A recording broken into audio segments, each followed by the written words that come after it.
Do you wanna read a text or anything? I might need to. No, it was in my pocket and I didn't want to be sitting on it. Is it off? I don't want Sarah calling during this very important. First of all, welcome everyone to the Bats.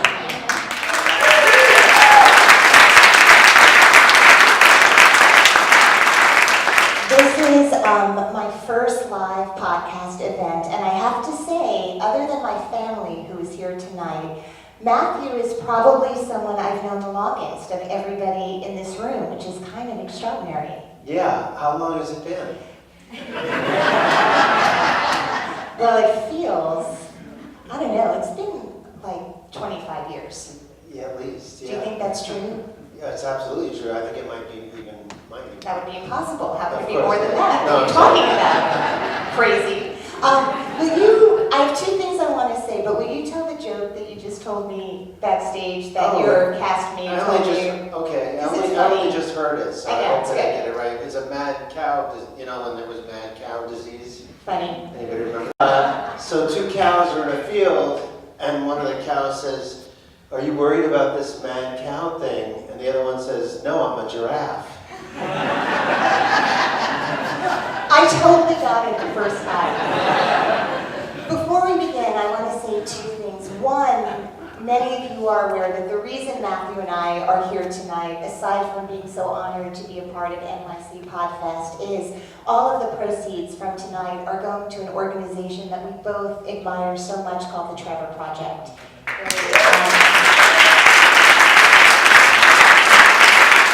They are there to support LGBTQ kids all over the country, and I just think they're extraordinary, and you can look on their website when you get home tonight, and you'll see why I dragged you out. You'll be home in time for Homeland. But, and the other thing is that by the time this episode airs, it will be my 100th, which is kind of an amazing thing.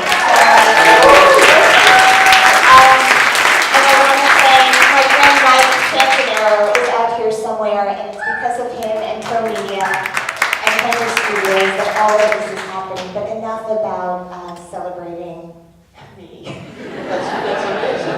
It is amazing. How many podcasts did it take to get to the 100th? It took 77 podcasts to get to 100. It's crazy. That's very quick, actually quick way to get to 100. Yeah, you skip some.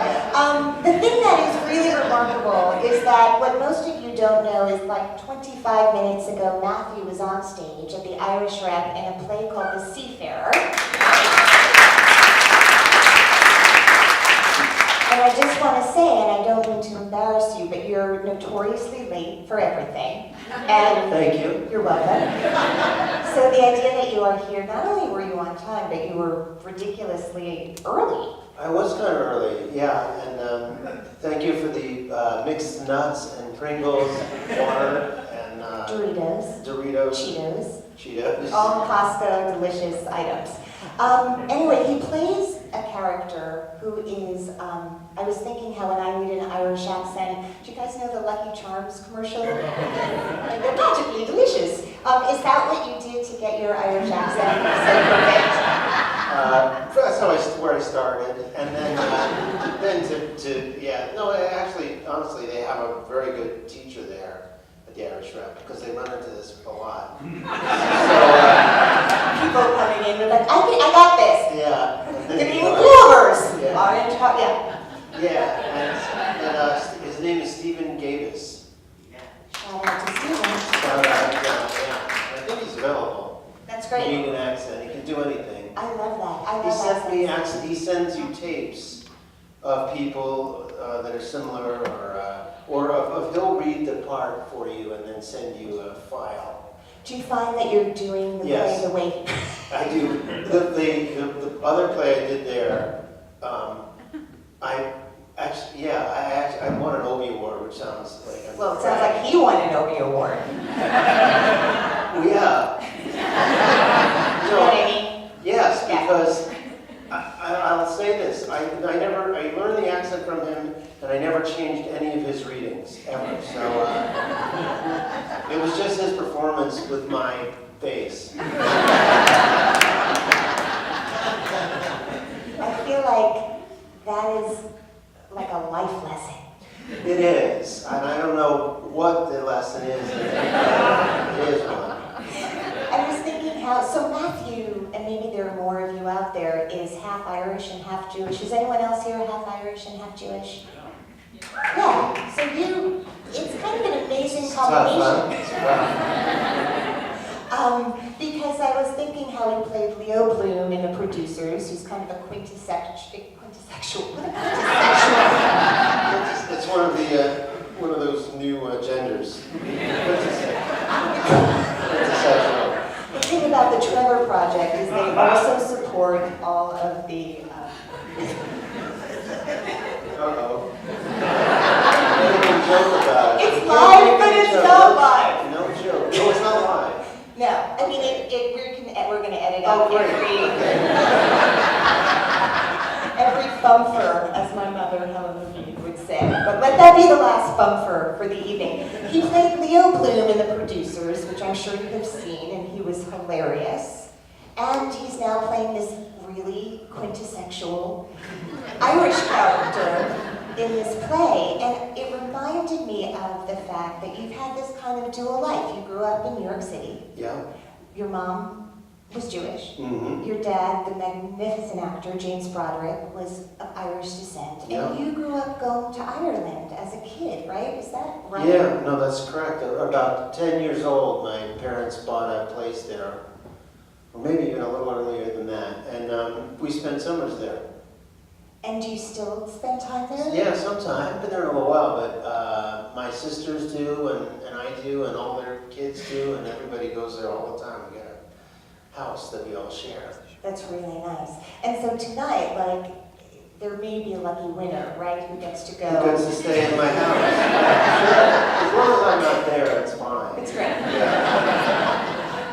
I think that I'm going to venture a guess that everyone here is familiar with Ferris Bueller. Is that a fair guess? And it's very exciting because there are my children and their friends are in Which the one's audience. your Like, children? that's Georgia. That's Caleb. Hello. There's their friend Dylan right Imagine there. that. Can you imagine that? Remember we talked about my kids? There they are. That big. Unbelievable. It's unbelievable. And I was thinking about how that film, again, impossible, because we haven't really been alive that long, but it is 30 years old at this point. I know. And it's probably something you still get recognized for. Is that true? Yeah, I mean, I get asked about it a lot, and yeah, it still seems to be in people's minds 30 years later. So it feels so fresh to us because we all see it, and we've seen it so recently. Do you remember filming that movie? Do you have real memories of it? Did someone give you an accent and then you went in and did the performance? Yeah. No, because in all honesty, you were 23. Yeah, It something is like that. such a confident performance. Like, that's such a confident performance.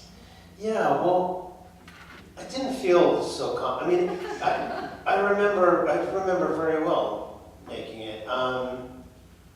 I had done like Brighton Beach and Biloxi Blues on Broadway, and for a year each, I'd done War Games. So I was young, but I had done some. You did a film or two. Yeah, 2 films, I Yeah. guess. 3. Well, one stopped Lady Hawk. because the director died mid-filming, right? He didn't die, but he was too sick to continue. Okay. But Is he dead now? Oh yeah. So, actually, he died. If he hadn't died, yeah, you're right. I shouldn't have doubted you. Actually, if he hadn't died, I would have been pissed off because they stopped the movie because he was so sick. So I was like, well, he better die. He better die. Yeah. But hold on a minute. But I digress. Oh yes. What were you saying? I don't remember. Ferris Bueller. Yes. I thought it was a very confident performance. It was. And you're saying, Thank you. It was, but you know, it looks that way. You know, John Hughes directed it and wrote it, and he was like the king of teen movies at that time. Like they would call him the Spielberg of that genre. Isn't that interesting? yeah, little known fact. It's always good when you see this. Yeah. Well, I mean, none of us knew that, so that's amazing. But anyway, he was quite So, you know, it wasn't like I was totally confident, but in a way I think when I was young, I was more confident, if that's possible. Like now I'm more, I might just remember it wrong, but do you ever think when you were young, you weren't as self-conscious and you were braver? Do you ever, you're allowed to answer questions. No, I want to be thoughtful about that because there are parts of my youth I remember like with tremendous clarity and then great expanses of blackness. I would say I was very spontaneous and daring. Right. And I was not self-conscious. Right. But also wasn't worried about consequences, right? Yeah, I guess that's a little what I mean. You know, when I did that movie, I was like, well, here I am, I'm starring in a movie. I've barely ever done that before. Right. But when You're you're so like a wonderful. towel on your head and you're in the bathroom, like talk about that scene. The shower scene and you make that cute hairdo. Yeah, the hairdo came about, I think it was that was me. Confident you. Yeah, it was, and also, you know, I'm shooting all day in the shower trying to think of funny Funny things. shit, yeah. So I put my hair up like that. And then, but this is what, you know, what's so good sometimes in movies is then the director, John, likes that. And then then the hair guy comes and makes it like amazing. Right. So but it might have been my idea, but he knew enough to say that's good and make that better. And the towel on the head was definitely all my idea. I remember that. Because that's how my sisters would come out of the shower. In my boyhood, I had two sisters. Yeah. And they always seemed to have a towel up like that. So that's kind of what I do. Do you At still home. do that? Old, and I just wipe it. I can't see it, you know, I can't see my hair anymore. Speaking of bathrooms, Yeah, bathrooms. we were remembering, like, so the reason we know each other Yes. is because, well, okay. There's a wonderful writer named Kenny Lonergan. He recently wrote a movie called Manchester by the Sea. He won a lot of fancy awards for that. Do you know what? You've heard of it also. Matthew's in that movie. Matthew is in most of the things that Kenny has done in a small way or a big way because Matthew and Kenny Lonergan grew up together in New York City, went to school together, and were great friends. I was asked to be in a reading of a play that Kenny Lonergan wrote.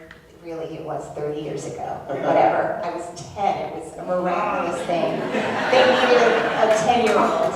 And Matthew and Helen Hunt were in this play reading. It was called Judith. I went to LA. I became roommates with Helen Hunt. Matthew would come out to visit. We became great friends. And we were just remembering that one night, Jeff Goldblum, Gina Davis, this was a big deal for me. I was not Matthew Broderick. I had not been in war games. Every time I met a person, I was like, what is happening? So I was in Gina Davis and Jeff Goldblum's house. They're two of the really tallest people on the planet. Would you agree? I would absolutely agree. And they're like, do you want to come play Jenga? We were like, yes. Yes, we do. And to them, Jenga is like a teeny little game. Like when you're in an airplane and you look down and you see a city, that's what everything looks like to them. Yeah, it's like it looked like the travel edition of Jenga. Exactly. No, we went in literally, and by the way, I admire both of these people so much, and I need that to be clear before we tell this story. Before the meat stuff, yeah. Before the meat stuff. Yeah.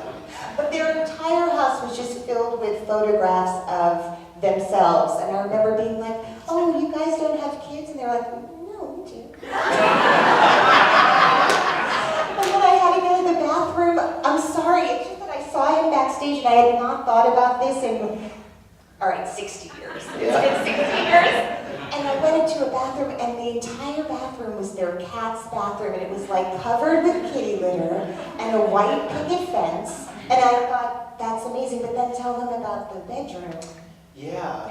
They gave us a tour. They did give us a tour, and they had a bed which was, I think it was two California kings that had been specially made attached to each other. Yeah, maybe more.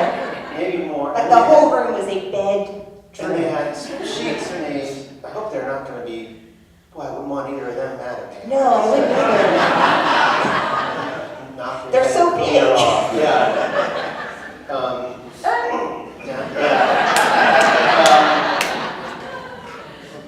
know.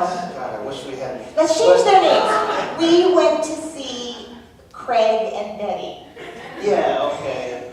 And they had, Craig and Betty had the sheets were made, so it really looked like a normal bed, except it was huge. Of course, not when they were lying on it. Not for them. And then the very last thing happened when I realized there was like a hostage situation going on. Was that it's like 1 in the morning and we're like, you know what, we're done. What Jenga? What an amazing game. That's how long ago this is, you guys. We had not heard of Jenga until we went over there. And Gina Davis was like, one more round? And we were like, listen, we really have to go. Now it's 3 in the morning. And I just remember as we're leaving, she like ran to the door with like this cookie dough that she made. Like she made her own cookie dough and it was in the freezer. And she kept wanting to give us like cookie dough. And I felt like I was gonna open it when we got back home and there was gonna be like a little note like, help me. They were very in love. They were so in love. Yeah. They're divorced. I didn't even know they were married. No. Were they married? They did have a kid, they just didn't have a picture of it. Is that true? So, let me ask you this, because you, Well, that's interesting. Yeah, it's like, I don't know what it's like, but it's something. I've seen, I think it's called a silhouette. It's a silhouette. I had one of those. Remember in 6th grade they would do that and they'd cut out of black paper and frame it. Guys in the park I would hope do that. someone's drawing us right now in profile. Yeah, they don't need to. It's right there. Right. Hilarious. I mean, what can't I make funny? What's the magic? Yeah. What's the magic? It's unbelievable. You're so real. Thank you. Thank you for, yeah, I know. That mustache becomes... Thank you for complimenting my mustache. What I really did want to ask, because you're in this play right now, Yes. I find it remarkable because you're one of the only, and I'm going to call you a movie star, a bona fide movie star. I'm going to call you that, and you can take it or reject it. All right. Okay. Is it on? You come back to the theater over and over again, and I really cannot think of anyone else who has the film opportunities that you have, that does as many plays that you do, unless you want to. Do you know anybody? I don't know. But No, nobody. No. And I think that that is a remarkable thing and something I admire about you so much. And I'm wondering, the play that I just saw, and there's such an amazing turn of events that spoiler alert, which is such a trendy, no one said that years ago when I was young, but spoiler alert. I don't even know where that came from. So I'm not going to tell you what the spoiler alert is, but there's a twist that's really shocking. Why did you choose that play, and how do you choose what you do? Well, it's different all the time, but the play is written by a writer named Connor McPherson, and I did another play of his 2 years ago called Shining City, and I really enjoyed it. It's a very small theater, and smaller, I think, than I've ever worked in, and it was kind of fun because the audience is, but it's about this size, honestly. No diamonds. I was doing Lucky Charms to be in the I was in the play with you. I can't tell how many people are here because There's thousands. In fact, if you should really talk up to. Yeah, right. There's like 100 people. Oh, About that's 100, yeah. nothing. Yeah. We have 120 over at the Irish Shop. 140, I believe. Anyway, I was going to tell a boring story about that. It's nice to be in a small thing, who cares? But in all seriousness, I love to explore. I don't have any answer. I wanted to do that play. I like that writer. I read the play, and what happens very often is everybody thinks, why did you want this particular thing? But more often the truth is you have a time, you're not doing anything, and it's got some elements that are good and some that you don't know if they're good, and you think maybe it would be good though, and I might let me see how that is. Which is not to say anything's wrong with it, but I don't always, it's not like I say I want to exactly do this and then I'm going to do that, and then I sort of, I have a feeling that I should do it, and then I do it, and I hope that once I start doing it, I will know why I'm doing it. And has that revealed, yes, I think that's true in marriage. Yeah, right. Yeah. And a lot of times, you know, when you in food that you order in the restaurant, I hope this is good. No, I don't know which to get, but I'm going to get that. Yeah. Right, I get you. What are you getting? You know? Right. What are you eating? What are you That's eating? a good question. Do you wait to order until you hear what everyone else has If ordered? I can, I would much prefer to know what everybody is getting. Nobody likes to go first. For anything? No. No. Except like getting in a lifeboat. A lot of people want to go first. Touche. Do you feel like you're in a lifeboat right now? No, I'm Terrified. no, I'm still on that big boat with the hole in it. Yeah. So different doing it in front of a live audience, isn't it? I know. I have a deranged desire to be appealing. I think it's working. Would you agree? I think I should have said deranged. A deranged desire. That might sound not Mad good. cow disease. You can't call anyone. There's no calling a friend. No, I'm not going to call anybody. Okay, so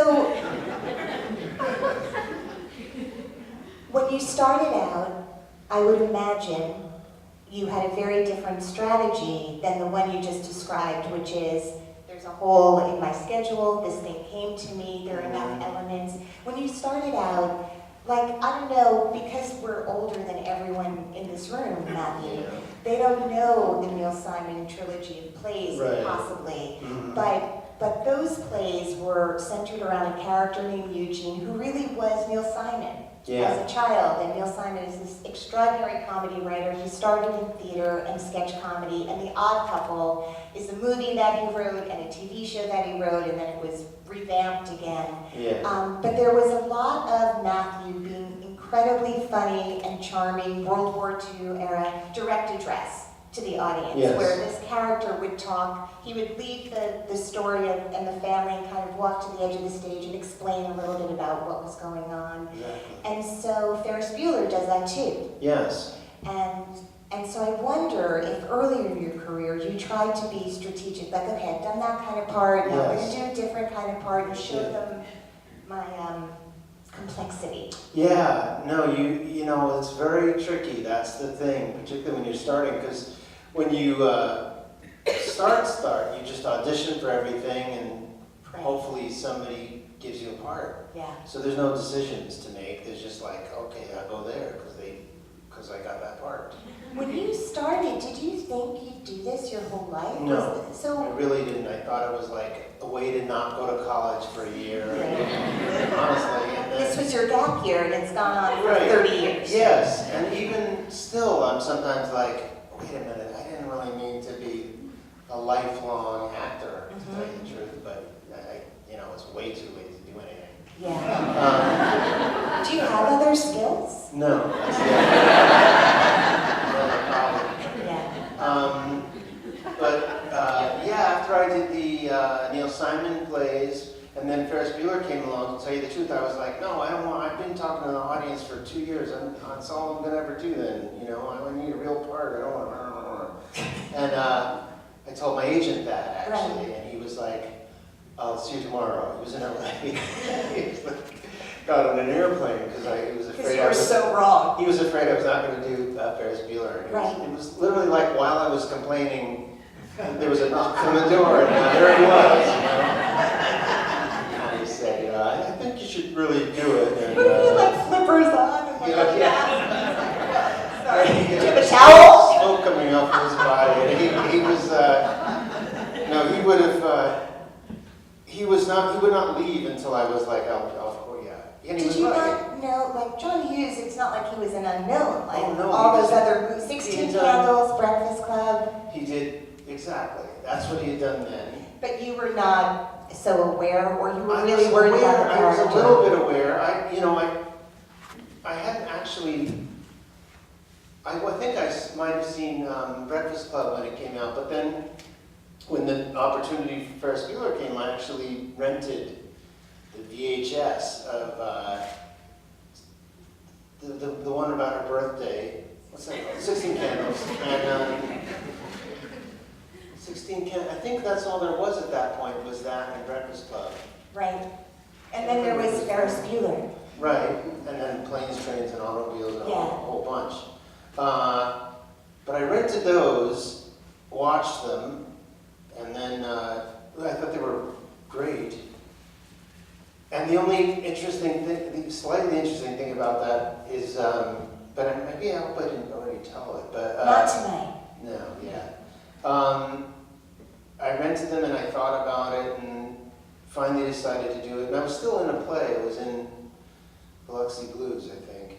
And I got a call from the doorman at the theater.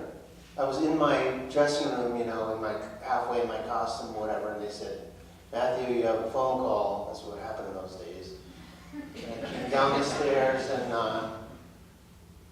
by the doorman, I picked up the phone. Yes, they said, this is the Texas something. We're a collection agency.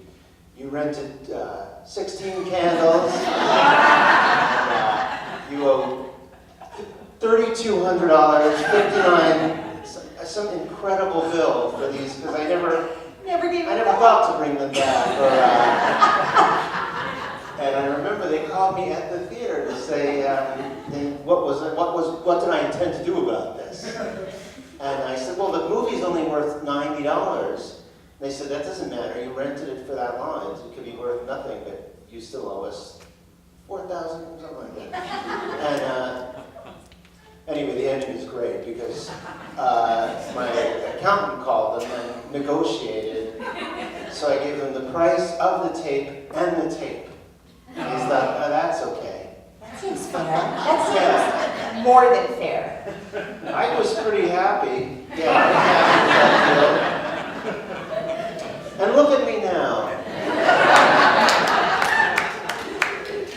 Did you know when you were, that movie was 30 years ago?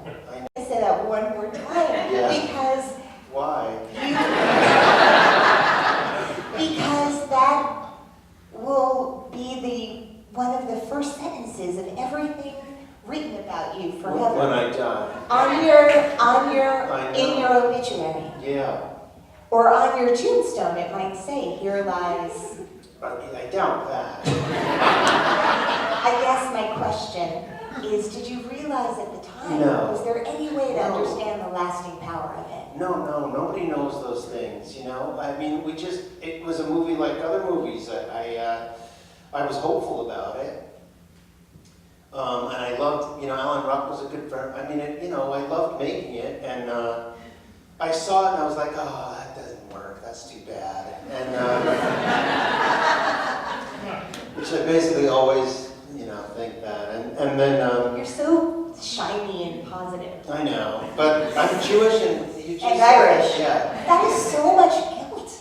Yes, I know. Right? Yeah, I know. And an exhibitionist. Yeah. And I just also want to say, in the play that I'm encouraging you to all go see, the amount of drinking that goes on. Did you ever do a rehearsal where you guys actually drank real drinks? No, we didn't. We thought about it. I've heard of people doing that. Yeah. I think the amount of Just a drinking rehearsal. might kill us, but That would be an interesting experiment. But I've heard what happens is it just gets very sloppy and slow and Yeah. it doesn't really work. I only meant in rehearsal. I am not. No, I know that's Yeah. all we would do. Yeah, I mean, if anyone from Equity is here, Yeah, we're no, just I'm in somebody who, rehearsal. I wouldn't, the idea of being intoxicated and on stage is very unappealing. it's intoxicating just to be on stage, isn't it? It's plenty, yeah. I like immediately afterwards, We're but just in the green room. Yeah. You don't have to tell me twice. to my rider, Of course it is. yeah. He needed green M&Ms. What would be in your rider if you had one? What do you like to have? At where? Like if we were about, you and I, to do this at the Barclays, which I'm sure after today, they're gonna want us, like Yeah. Nichols and May style. Yeah, yeah. They're gonna want, I mean, You know, what do you like? nothing. I mean, I like whatever's, I'm like the same way I am. What are you getting? You know, Yeah. I want whatever it is. I would want to know what was in your dressing room and I'd be like, why don't I have Yeah. Lay's potato chips? Sorry, got there first. Yeah. So, before we open it up to the audience, I would love for you guys to have some time to ask him questions if you guys clap if that's of interest to you. I'll keep going. Nice work if you can get it. Can you finish that? How's that go? What? Nice work if you can get it. And if you get it? Didn't you do that on Broadway? Yeah. Great. Every year. And now it's gone. No, it's not gone. No, you could sing it right now. Absolutely. Would you like to hear it? And there's a piano starts, tinkling over there. Yeah. No. So, I No, guess not I yet. and I understand, it's not in your rider. Do you feel like, because you are so, like I recognized you the minute you walked in today. You did. That's Was right. you? And I imagine a lot of people do, who don't actually have a Jenga memory with you. Do you feel like you can relax when you leave your house? Are you yourself, because you've been someone who people recognize for longer than you were alive before that was true? And that's kind of a unique thing, right? Do you feel like yourself?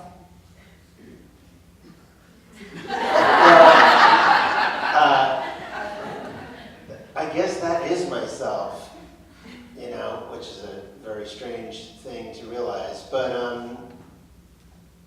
I'm not as recognizable. I mean, I can sort of slip around pretty well. That mustache is like, I mean, no, but now you look like Inspector Gadget. did he have a mustache? No. But anyway, yeah, I'm a person who doesn't particularly, it's odd, I'm very used to it, you're right. There are a lot of huge advantages. I mean, being here, and then really the only advantage is a good table at a restaurant. Other than that, there aren't really any, to be honest. But That is it? yeah, that's it. No, I get to meet wonderful people and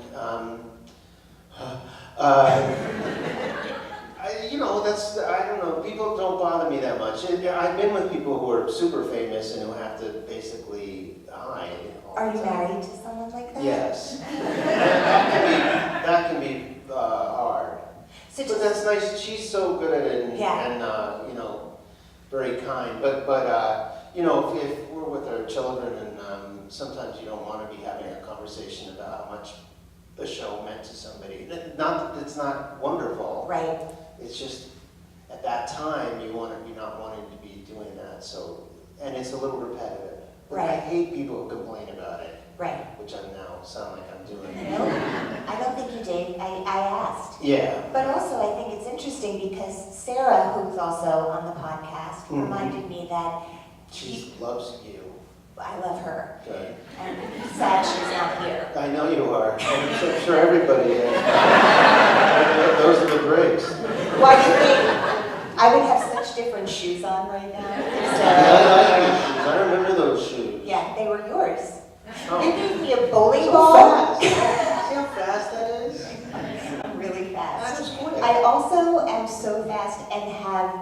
dementia at the same time, so That's sometimes. That's a good combination. Perfect. What? You gave me a bowling ball. Really? I gave you You one? gave me a bowling ball, because we used to go bowling a lot, and Yeah, that was so yeah, sweet yeah. of you. We were so good at that. Sarah, I don't know where that is. That bowling I ball? think, yeah, that's sad that I don't have it anymore. Yeah, I don't have whatever. I had one too. Yeah. Yeah. It's gone. Oh, wow. We can get more.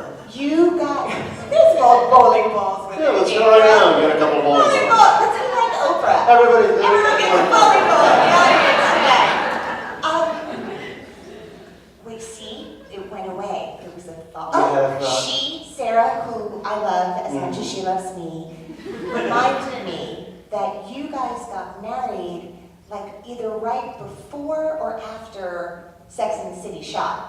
So, in fact, I think she had to tell Darren Star, like, I would love to do this job, but I'm actually getting married on this date. You had a secret wedding right near here That's true.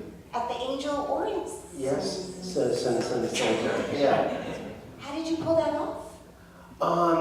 We just did it. I was shooting a movie too, and we scheduled it, and that was a period when we were very much not wanting we didn't want any press.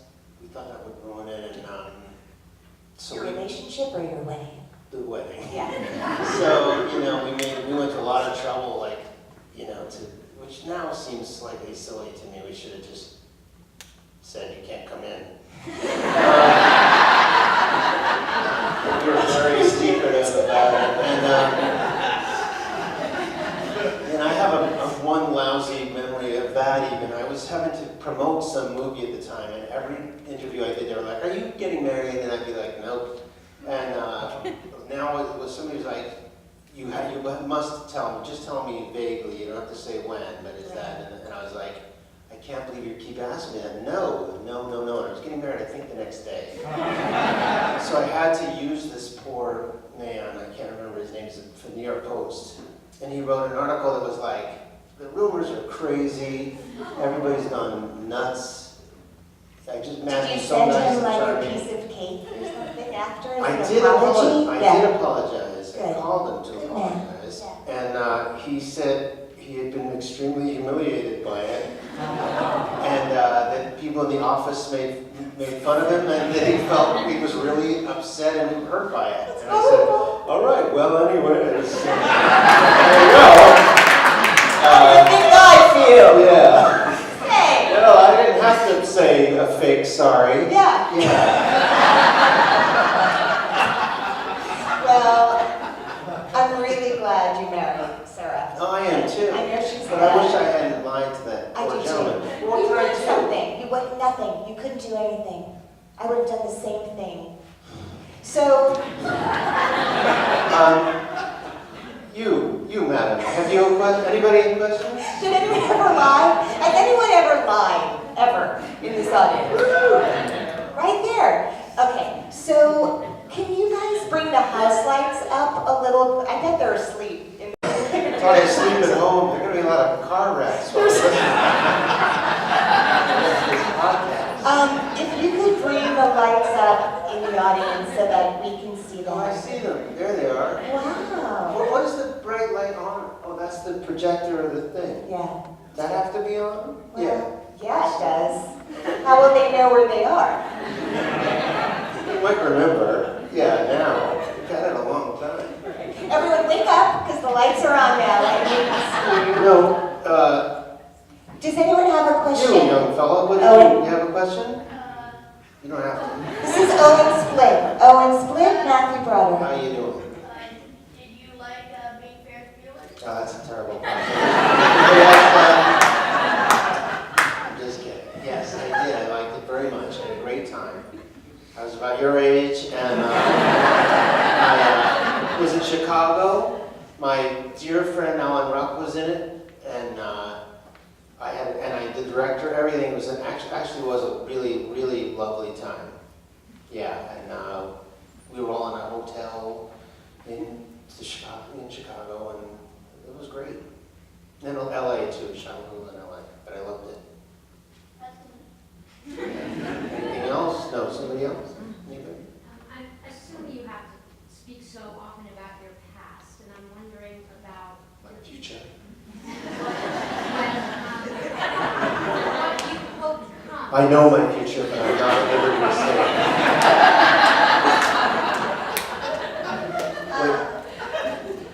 What are you asking? What you hope is in your future professionally, what projects you might fantasize about or want to make happen. Oh, well. I believe the children are future.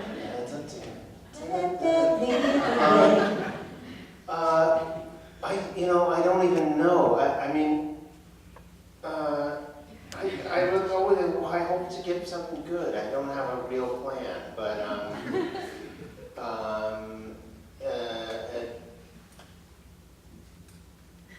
Writing or directing or working with particular people. right. Well, there's a lot of people I want to work with, and I don't have a real answer. I mean, I'm going to do a play after this in Williamstown. I don't really want to do that. So I think that's a great answer. I didn't even get an where audition. everybody says, "Wow, you are." That was very helpful, and I'm curious if you still stand by it. It was my first day of rehearsal, and you said, just show up and let everybody know how glad you are that they're there, and bring cookies. And it was great, and it made me feel less nervous, and do you stand by that? That does sound good. But and you were directing it, you mean? Yeah, in college. Yeah, that was a pretty smart thing to say. Yeah, I think directors have to be glad to be there. A lot of they're cheerleaders in a lot of ways. They have to, sometimes they have to upset people or fight or whatever, but generally speaking, everybody has to be thrilled when they get in the room, and you have to want to please that person. So it's a two-way thing. I think in a film, particularly when you never get an audience. Your only audience, in a way, is the crew and the director. If he or she, if you hear a laugh or something, or great, Like you're in the right so direction. I did it. Yeah. So that's kind of all you have. So the worst kind is the director who's I've had this happen where I'll do a scene and I'll look over, to the monitor where the director is sitting, and he's like this. A few times. It's not a great No, that feeling. doesn't good. That doesn't feel good. Yeah. Is there, I have some things in my mind of things people have said over the years that have stayed with me. Like, you worked with Jack Lemmon. I did. He's notorious, like, right before people go on stage saying, like, Sparkle Peanut or Let's Make Magic, or which was it? Sparkle Peanut? That's That's what I say. I'm going to say that from now on. Allison and Jack Lemmon are the same first name. Oh. Sorry. Jack Lemmon, before every take, Yeah. said magic time. Because it reminded him that it was important, I guess. And there's some other lovely story about it, which I don't remember. But he'd be like, talking like, yeah, I'm hoping to get the car fixed, like I get the sign, or whatever, and they'd be like rolling, and he'd be like, finishing the conversation with you, and they'd be like, magic time, and he'd start. He had to say that word before transition. That's so sweet, though. That sounds brand new. I'm actually not, stealing a tiger from a zoo right now. My Right. characters. Yeah. Are you the kind of actor who is talking like Matthew right before the call action? Usually. And then you say it's magic time. Yeah, I don't say it's magic time, but there are scenes where you have to concentrate a little. But usually, honestly, what I find is best for me is to I'm talking, make jokes, and then sort of gradually find your way into the scene, or the work part of it. So I'm the opposite. There's people who stand in a corner and, Cut off their gotta left get foot this for real. moving, and they come on filled with something, and you think, well, that's not that good. That's not Yeah. That's like showy. That's showing off. Yeah, too. Yeah. Never. I also don't really like when people warm up. Like Yeah, I don't like that. I don't like stretching. Because if anything, even if it does work, it's an unfair advantage over the So if I were in the Seafarer with you, although Yeah. there are no women in this play, No. noted, Yeah. what do you do like right before you come on? Well, now I'm going to show how dishonest I am, because I go up early, much earlier than I need to, so that I can sit quietly. I do exactly the opposite of what I just said. And I listen to the play, because I don't come on for the first 20 minutes, so I try to get into the vibe of the play kind of quietly Yeah. before I walk Frosted on. Lucky Charms, they're back and delicious. I listen to that over and over again. No, I feel you. But I do. So it's really not true. Sometimes it depends on the part. Some parts you can talk all the way up to it, and some parts you have to have a little quiet time. Yeah. Well, let's have quiet time right now. Okay. We have 2 minutes and 45 seconds Well, left. can we fill it with? Oh, here's somebody. Yes. Yeah. Do you still have an ongoing relationship with Nathan Lane? Yes. You work so well together. Thank you. Yeah. No, I That's know. my mother. Is it really? Yes. Oh my gosh.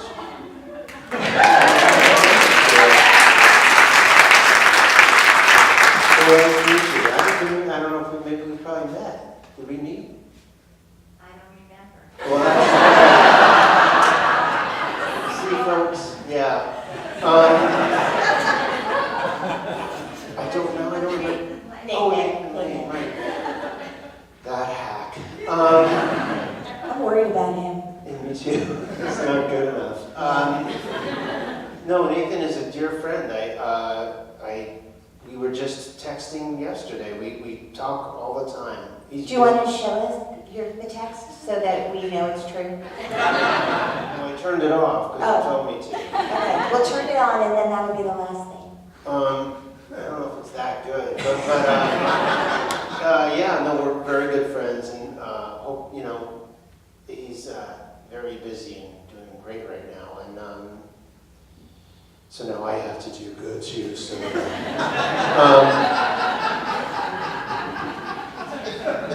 just to hurt him, I want to do well. No, we're like very, very close friends. Well, one more. We have time for one more. Yes. So when you worked with Marlon Brando on The Freshman, Another dear friend, yes. Can you show us your text? I had a long phone message from him, but I lost it. Oh, did you really want to, well, I was going to ask what that experience was like because It was great. He was great. And he would call me and he would like very lengthy messages. Surely you must know how I felt about you. didn't he he loved science and he would kind of get really The into butterfly, the wing flapped, and the storm was great. All right, the last thing we'll share, because it's just fantastic and it's never boring, is that when they did this movie, The Freshman, which I recommend to everybody, Marlon, my friend Marlon, was at the point where, and it in no way affects the final product, but he had an earpiece. And his assistant would read his lines to him. Are you finding Nathan's text? I'm trying to. And Marlon's message. So what is that like when you are acting with someone who has, someone else in their ear while you're talking to them? Well, it's pretty much not noticeable. I mean, he gets his line, which you realize while he's pretending to listen to you, he's hearing his lines. So the whole method acting thing starts to get a little like, no, but he's not really paying any attention. but he is kind of. And, but then it would go wrong. But he also have conversations with her. The assistant. And the assistant who was giving him the lines, she could hear him. There's a special mic for her. She's in a room off. And, and he would get mad at her or whatever, and he would just be talking. He'd be sitting opposite him, and No. No, say the line while he's talking, otherwise. There's a little pause. He finishes and you start speaking my line. And there's this great gap. So you have to start speaking while he You have a magazine in one hand and a ham sandwich in the other. Put them down.